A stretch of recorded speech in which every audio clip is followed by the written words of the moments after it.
Hello everyone, welcome to online study point. दोस्तों, आज है 2 जून और आज की इस वीडियो में हम 2 जून से रिलेटेड करंट अफेयर के सभी इंपॉर्टेंट क्वेश्चन को कवर करेंगे। तो यदि आप लोगों को इस वीडियो की पीडीएफ चाहिए तो आप हमारे इस मोबाइल एप्लीकेशन को भी इंस्टॉल कर सकते हैं, लिंक डिस्क्रिप्शन बॉक्स में दी हुई है। स्टार्ट करते हैं। हमारा पहला क्वेश्चन, हाल ही में किसे भारत में एफडीआई का दूसरा सबसे बड़ा सोर्स घोषित किया गया है? तो कुछ दिन पहले मैंने आप लोगों को बताया था कि एफडीआई के मामले में कौन सा देश टॉप पर है? सिंगापुर। तो यहाँ पूछा जा रहा है कि भारत में एफडीआई का दूसरा सबसे बड़ा सोर्स जो कि है सिंगापुर। अब ये एफडीआई है क्या? तो इसकी फुल फॉर्म बनती है फॉरेन डायरेक्ट इन्वेस्टमेंट, या इसे आप हिंदी में कह सकते हैं प्रत्यक्ष विदेशी निवेश।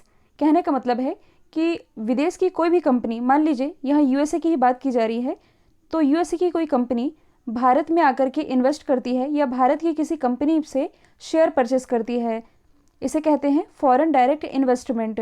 तो सबसे ज़्यादा इन्वेस्ट किसने किया है भारत में? सिंगापुर ने। दूसरे स्थान पर है यूएसए और तीसरे स्थान पर है मॉरिशस। तो भारत में तो किया गया है इन्वेस्ट। भारत में सबसे ज़्यादा यदि पूछा जाए किस राज्य में इन्वेस्ट किया गया है तो ये है गुजरात। तो दोनों ही आप याद रखेंगे कि किस देश ने निवेश किया है सबसे ज़्यादा और किस राज्य में सबसे ज़्यादा निवेश किया गया है। आज हम बात कर रहे हैं यूएसए। कैपिटल है वॉशिंगटन डीसी, करेंसी है यूएस डॉलर, यहाँ के प्रेसिडेंट है जो बाइडन, और भारतीय मूल की जो कमला हैरिस है ये है यहाँ की उपराष्ट्रपति। एडिशनल तौर पर आप ये याद रखेंगे कि हाल ही में जो बाइडन के द्वारा यहाँ की जो खुफिया एजेंसी है इसे ये निर्देश दिया गया है कि दुनिया में ये जो कोरोना वायरस की उत्पत्ति है ये कहाँ से हुई है इसका पता लगा करके अगले 3 महीनों में, मतलब कि 90 दिनों के भीतर भीतर ये जो रिपोर्ट है ये सरकार को सौंपी जाए। इसके अलावा हाल ही में अमेरिका के द्वारा 2 कंट्रीज़ पर बैन लगाया गया है। पहली है इथियोपिया, दूसरी है इरिट्रिया। नॉर्थ अमेरिका और साउथ अमेरिका के बीच ये जो आप देख रहे हैं ये है पनामा स्ट्रेट। अगला है तंबाकू नियंत्रण में प्रयासों के लिए WHO यानी कि वर्ल्ड हेल्थ ऑर्गेनाइजेशन ने किसे सम्मानित किया है? तो ये सम्मानित किया है केंद्रीय स्वास्थ्य मंत्री डॉक्टर हर्षवर्धन को। तो 2019 में इन्होंने जो तंबाकू पर रोक लगाने के लिए जो महत्वपूर्ण प्रयास किए थे, जैसे कि इन्होंने ई सिगरेट और गर्म तंबाकू उत्पादों पर बैन लगाया था, कई कानून भी बनाए थे, इसके लिए इन्हें WHO ने सम्मानित किया है।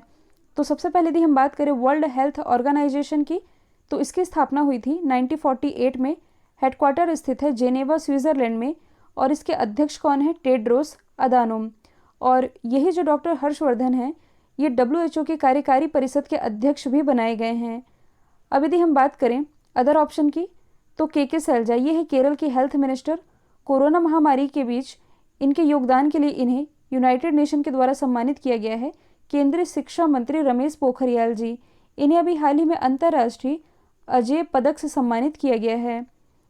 अच्छा, यहाँ जो टर्म लिखा हुआ है तंबाकू, अभी कुछ दिन पहले मैंने आप लोगों को बताया था कि जो वर्ल्ड नो टोबैको डे है ये कब मनाया जाता है?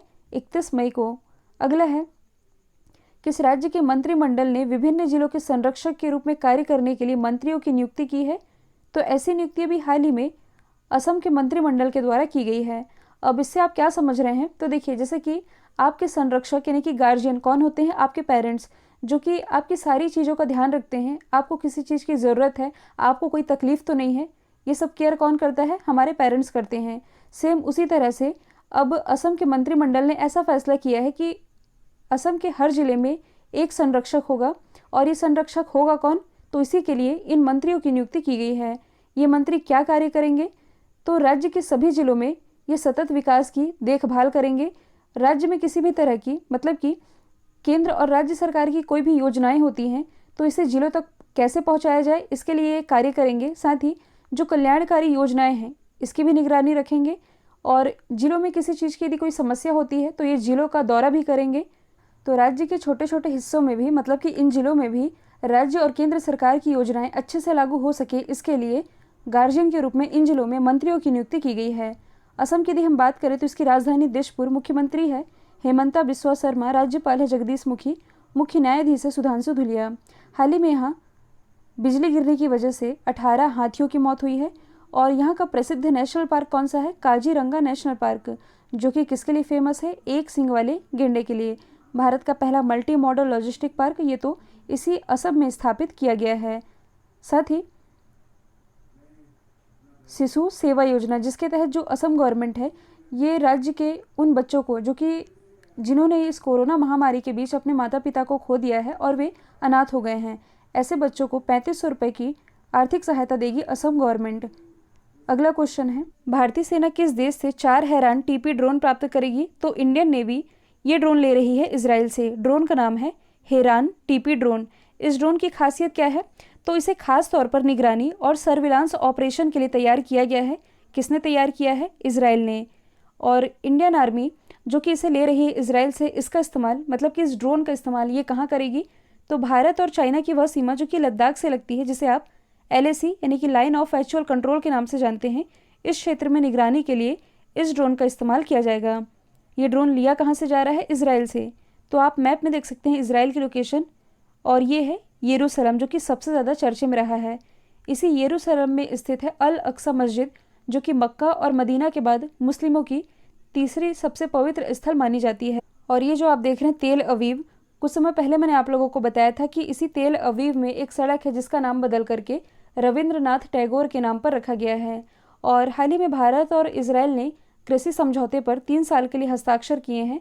और जो इजराइल है ये दुनिया की ऐसी पहली कंट्री बना है जिसने स्वयं को मास्क फ्री घोषित कर दिया है। अगला है, हाल ही में वर्ल्ड मिल्क डे ये कब मनाया गया? तो ये हर साल 1 जून को मनाया जाता है। ह्यूमन के लिए मिल्क कितना ज़रूरी है, ह्यूमन की बॉडी के लिए, न्यूट्रिशन के लिए, इसके लिए लोगों में अवेयरनेस फैलाने के लिए 1 जून को ये दिवस मनाया जाता है, वर्ल्ड मिल्क डे। 31 मई को क्या मनाया गया है? World no tobacco day. 28 मई को एमनेस्टी इंटरनेशनल डे मनाया गया, जबकि 25 मई को वर्ल्ड थायराइड डे मनाया गया है। अगला है, star gazing the players in my life, cricket allrounder, commentator और कोच। ये किताब किसके द्वारा लिखी गई है? तो ये किताब लिखी गई है रवि शास्त्री के द्वारा। और रवि शास्त्री के द्वारा लिखी गई ये पहली किताब है जो कि 25 जून को लॉन्च होनी है। और इस किताब में दुनिया भर से मिले लगभग 60 असाधारण प्रतिभाओं के बारे में इन्होंने लिखा है और उन्हें प्रेरित किया है। तो किताब का नाम आप याद रखेंगे, स्टार गेजिंग, जो कि लिखी है रवि शास्त्री ने। यदि हम अदर क्रिकेटर्स की बात करें तो हाल ही में सुरेश रैना की एक किताब लॉन्च हुई है जिसका नाम है believe what life and cricket taught me. यदि हम बात करें राहुल द्रविड़ की तो इनकी कौन सी किताब है? Timeless steel. सचिन तेंदुलकर तो इनकी ऑटोबायोग्राफी का नाम है प्लेइंग इट माई वे।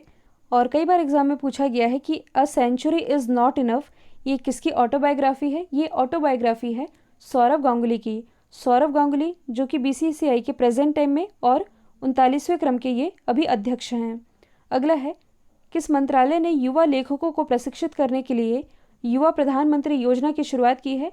इसकी शुरुआत अभी हाल ही में शिक्षा मंत्रालय के द्वारा की गई है। अब ये योजना है क्या? तो देखिए, ऐसे लोग जो कि बहुत अच्छे राइटर हैं, आप में से भी काफ़ी लोग होंगे जो कि काफ़ी अच्छा लिखते होंगे, तो समझ लीजिए कि ये योजना उन्हीं के लिए है। योजना का नाम है युवा प्रधानमंत्री योजना।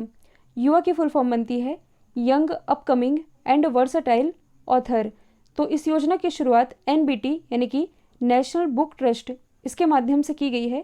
इस योजना के तहत ऐसे युवा जिनकी उम्र 30 साल से कम है और वे बहुत अच्छा लिखते भी होंगे, तो उन युवाओं को इस योजना के माध्यम से प्रेरित किया जाएगा। इसी के लिए इस योजना की शुरुआत की है शिक्षा मंत्रालय ने। प्रेजेंट टाइम में हमारे शिक्षा मंत्री कौन है? रमेश पोखरियाल जी।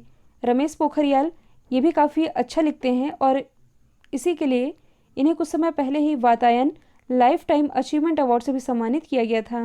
व्हाइट मॉन्यूमेंट जो कि हाल ही में खबरों में था, ये किस देश में स्थित 4000 साल पुराना एक युद्ध स्मारक है, यानी कि वॉर मेमोरियल।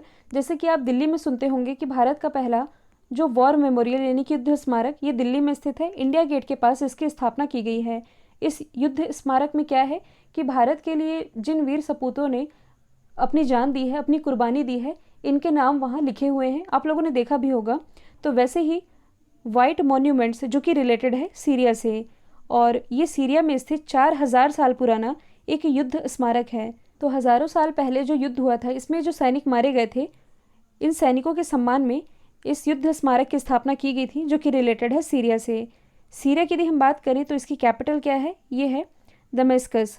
और अभी सीरिया ये चर्चा में भी रहा था। हाल ही में यहाँ के नए प्रेसिडेंट ये बनाए गए हैं बशर अल असद, जो कि 95% वोट के साथ यहाँ के नए राष्ट्रपति बन गए हैं। सीरिया और अभी जो हमने डिस्कस किया था इजराइल के बारे में, इन दोनों ही देशों के बीच एक पहाड़ी को लेकर के विवाद है। इसका नाम क्या है? Golan Heights. इसी गोलन हाइट से निकलती है जॉर्डन रिवर जो कि बहती हुई आती है और इसराइल के पास कुछ यहाँ आगे स्थित है डेड सी, यहाँ आकर के ये मिल जाती है। अगला है जीएसटी की 43वीं बैठक की अध्यक्षता ये किसके द्वारा की जाएगी? इसकी अध्यक्षता करेंगी केंद्रीय वित्त मंत्री निर्मला सीतारमन, क्योंकि आप सभी जानते हैं कि जीएसटी परिषद के जो अध्यक्ष होते हैं ये भारत के वित्त मंत्री ही होते हैं। निर्मला सीतारमन ये करेंगी इसकी अध्यक्षता और इस बैठक में सभी राज्यों के और सभी केंद्र शासित प्रदेशों के वित्त मंत्री और प्रतिनिधि शामिल होंगे। साथ ही इस बैठक में कोविड-19 के इलाज में जिन चिकित्सक उपकरणों का इस्तेमाल किया जा रहा है और जिन दवाओं का इस्तेमाल हो रहा है इस पर जो जीएसटी लग रही है इस पर तो कोई बदलाव नहीं किया जाएगा, लेकिन जो ब्लैक फंगस है जो कि चर्चे में है इसके इलाज में जिस दवा का इस्तेमाल हो रहा है और इस दवा का जो आयात अन्य कंट्रीज से किया जा रहा है इस पर मतलब कि इसके शुल्क में छूट दिए जाने का फैसला किया गया है। तो जीएसटी एक कैसा टैक्स है? ये एक इनडायरेक्ट टैक्स है। ये लागू कब हुआ था? भारत में लागू हुआ था 1 जुलाई 2017 को और इसलिए हम 1 जुलाई को जीएसटी डे के रूप में मनाते हैं। अच्छा, दुनिया में सबसे पहले किस देश में ये लाया गया था? फ्रांस में। जीएसटी परिषद के अध्यक्ष वित्त मंत्री होती हैं। इस बिल को पास करने वाला पहला राज्य था असम। संविधान के किस अनुच्छेद में जीएसटी काउंसिल को शामिल किया गया है? तो यह है आर्टिकल 279A। और जीएसटी को लागू करने का सुझाव किस समिति ने दिया था? विजय केलकर समिति ने। हाल ही में आरबीआई ने नियामक अनुपालन में कमी की वजह से एचडीएफसी बैंक पर कितने रुपए का जुर्माना लगाया है? तो देखिए यहाँ टाइपिंग मिस्टेक है। हाल ही में जो आरबीआई है इसने एचडीएफसी बैंक पर कुल 10 करोड़ का जुर्माना लगाया है। ये लगाया क्यों गया है? तो जो एचडीएफसी है इसने बैंकिंग रेगुलेशन एक्ट 1949 की धारा 6, 2 और 8 इसमें जो प्रावधान लिखे हैं इसका इसने उल्लंघन किया है, जिसके कारण आरबीआई ने इस पर 10 करोड़ का जुर्माना लगा दिया है। यदि हम बात करें एचडीएफसी बैंक की तो इसकी स्थापना हुई थी 1994 में। हेडक्वार्टर स्थित है मुंबई महाराष्ट्र में और इसके जो सीईओ हैं कुछ समय पहले ही बनाए गए हैं शशिधर जगदीशन। लगातार 7वीं बार जो एचडीएफसी है ये भारत का मोस्ट वैल्यूएबल ब्रांड भी बन गया है।